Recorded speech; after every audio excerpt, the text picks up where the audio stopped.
Hello दोस्तों, नमस्कार। स्वागत है आप सभी का पीके एजुकेशन कोर पर। आज हम देखेंगे रामसर कन्वेंशन के बारे में।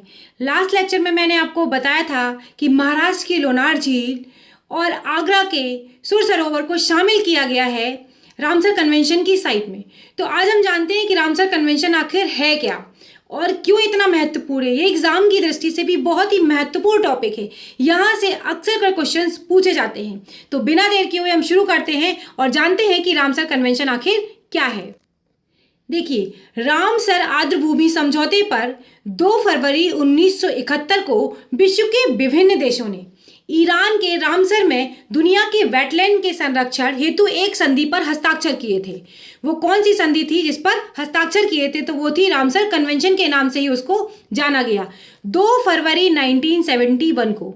यहाँ से कई बार क्वेश्चन स्टेटमेंट में पूछे जाते हैं, कई बार डायरेक्ट क्वेश्चन भी पूछा जाता है कि वेटलैंड दिवस किस दिन मनाया जाता है। तो आपको पता होना चाहिए वेटलैंड दिवस मनाया जाता है 2 फरवरी को। इसलिए इस दिन वेटलैंड दिवस भी मनाया जाता है। यह 1975 में लागू हुआ था। ठीक है, इस संधि का औपचारिक नाम जो है वो अंतर्राष्ट्रीय महत्व विशेषकर जल पक्षी आवास के रूप में आर्द्र भूमियों के विषय में ये संधि है। यह एक अंतर सरकारी संधि है जो आर्द्र भूमि के संरक्षण और समुचित उपयोग के संबंध में मार्गदर्शन प्रदान करती है। भारत ने 1982 में इस संधि पर हस्ताक्षर किए थे। ये बहुत ही ज़्यादा इंपॉर्टेंट फैक्ट है आपके लिए कि पूछा जा सकता है रामसर कन्वेंशन पर या इस संधि पर भारत ने कब हस्ताक्षर किए थे। तो भारत ने हस्ताक्षर किए थे 1982 में। भारत में आर्द्र भूमि के संरक्षण के मामलों में के लिए केंद्रीय पर्यावरण, वन एवं जलवायु परिवर्तन मंत्रालय नोडल मंत्रालय घोषित है। विदित है कि भारत के संपूर्ण भूमि पर 4.7 पर आर्द्र भूमि फैली हुई है। कितने क्षेत्र पर? ये स्टेटमेंट में क्वेश्चन पूछा जा सकता है या फिर डायरेक्ट भी पूछा जा सकता है कि पूरे क्षेत्र के हिसाब से अगर देखा जाए तो भारत की संपूर्ण भूमि का 4.7% हिस्से पर आर्द्र भूमि फैली हुई है, वेटलैंड भूमि फैली हुई है। वेटलैंड, जिसे हम आर्द्र भूमि के नाम से भी जानते हैं, एक विशिष्ट प्रकार का पारिस्थितिकीय तंत्र होता है। यहाँ पर जैव विविधता का महत्वपूर्ण अंग है। यहाँ पर भारी मात्रा में जैव विविधता पाई जाती है और ये जैव विविधता के लिए बहुत ही ज्यादा महत्वपूर्ण अंग है। जलीय एवं स्थलीय जैव विविधताओं को मिलन स्थल होने के कारण यहाँ पर वन्य प्राणी जातियों व वनस्पतियों की प्रचुरता पाए जाने की वजह से वेटलैंड समृद्ध पारिस्थितिकीय तंत्र होता है। देखिए, वेटलैंड का मतलब है दलदली भूमि, जहां पर पानी आकर इकट्ठा हो जाता है और पानी वहां पर जमा रहता है, कोई पोल्यूशन नहीं होता है वहां पर बहुत सी प्रजातियों के अपने घर बन जाते हैं। नमी या दलदली वाली भूमि को क्षेत्र को ही हम क्या कहते हैं? वेटलैंड कहते हैं, जहां भरपूर नमी पाई जाती है। वेटलैंड का मतलब ही हो गया जहां पर भरपूर नमी पाई जाती है और इसके बहुत सारे लाभ हैं। भारत में आर्द्र भूमि ठंडे और शुष्क इलाकों से लेकर मध्य भारत के कटिबंधीय मानसून इलाकों और दक्षिण के नमी वाले इलाकों तक फैली हुई है। वेटलैंड बायोलॉजिकल सुपरमार्केट कहा जाता है। इसको किडनीज ऑफ द लैंडस्केप के नाम से भी हम जानते हैं, क्योंकि यहाँ पर ना ही कोई पोल्यूशन होता है और बहुत ही ज़्यादा पानी को पूरी तरीके से फिल्टर करके रखती है। वहाँ पर जितनी भी पक्षियाँ हैं या समुदाय के जो जैव विविधता वहाँ पर बहुत ज़्यादा है, तो वहाँ पर पोल्यूशन वगैरह बिल्कुल भी नहीं होता है। वेटलैंड ऐसे पारिस्थितिकीय तंत्र हैं जो बाढ़ के दौरान जल के अधिक का अवशोषण कर लेते हैं। जब बाढ़ आती है और पानी बहुत अधिक मात्रा में हो जाता है तो ये जो जमीन है वो क्या करती है? पानी का बहुत ज़्यादा अवशोषण कर लेती है। अब देखते हैं मॉन्ट्रिक्स रिकॉर्ड क्या होते हैं। ये वो रिकॉर्ड होता है जिनमें इन साइट्स को शामिल किया जाता है। जैसे कि रामसर संधि के तहत आर्द्र भूमि स्थलों की एक पंजी तैयार करी जाती है जिसे मॉन्ट्रिक्स रिकॉर्ड कहते हैं। और इसमें क्या होता है? विश्व भर की जो महत्वपूर्ण आर्द्र भूमियाँ हैं उनके विवरण इसमें लिखे जाते हैं।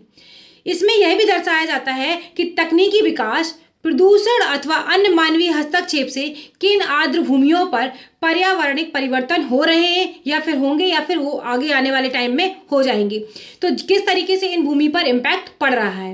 इस पंजी में कोई भी नई आर्द्र भूमि का नाम डालना हो अथवा निकालना हो, इसके लिए conference of the contracting properties का अनुमोदन अनिवार्य होता है।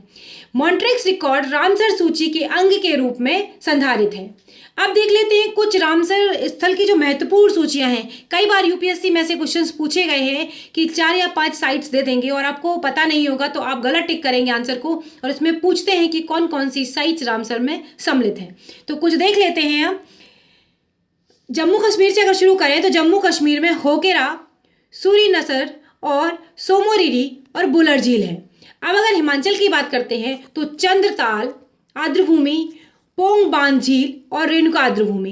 पंजाब की अगर बात करते हैं हरिके आर्द्रभूमि, कंजली, रोपड़, केशवपुर और ब्यास संरक्षण रिजर्व, और अगला है नागल। अगर राजस्थान की बात करते हैं क्यूला लादेव राष्ट्रीय उद्यान और सांबर झील, ये 2 इसमें शामिल हैं। उत्तर प्रदेश की अगर बात करते हैं तो ऊपरी गंगा नदी, नवाबगंज, पार्वती आगरा, समसपुर और सांडी सरसई नवार। मध्य प्रदेश में भोज आर्द्रभूमि है, और गुजरात में अगर बात करें तो नल सरोवर है। आंध्र प्रदेश में कोल्लेरू झील है। ये तो बहुत ही ज़्यादा इंपॉर्टेंट है, कई बार एग्जाम में जनरली ही पूछ लिया जाता है कि कोल्लेरू झील कहाँ पर अवस्थित है, तो आपको पता होना चाहिए ये है आंध्र प्रदेश में। और अगर बात करें ये भी बेमनाड झील के बारे में भी पूछ लिया जाता है। बेमनाड कोल और संस्थाम कोट झील अष्टमुदी, स्पेशली ये वाली और ये वाली बहुत इंपॉर्टेंट है, केरल में कई बार एग्जाम में पूछी गई हैं कि केरल में कौन कौन सी हैं। अगला अगर देखें तमिलनाडु में कौन सी है, पॉइंट कैलिमर अभ्यारण्य है। उड़ीसा में है, देखते हैं, चिल्का झील और भितरकनिका मैंग्रोव। ये भी कई बार एग्जाम में पूछा गया है कि चिल्का झील कहाँ पर है और भितरकनिका मैंग्रोव भी कहाँ पर है। पश्चिम बंगाल में पूर्वी कोलकाता आर्द्रभूमि और सुंदरबन। ये सुंदरबन कहाँ है, बहुत बार एग्जाम में पूछा गया है। जितनी भी मैं टॉपिक कराती हूँ मैं बहुत देख के सुन के कराती हूँ कि इम्पॉर्टेंट क्या है और क्या क्या एग्जाम में यहाँ से आ सकता है। असम की अगर बात करें डिपोर बीतल, त्रिपुरा में है रुद्र सागर झील और मणिपुर में है लोकटक झील। कई बार मणिपुर में लोकटक झील के बारे में बहुत सारे क्वेश्चंस पूछे गए हैं।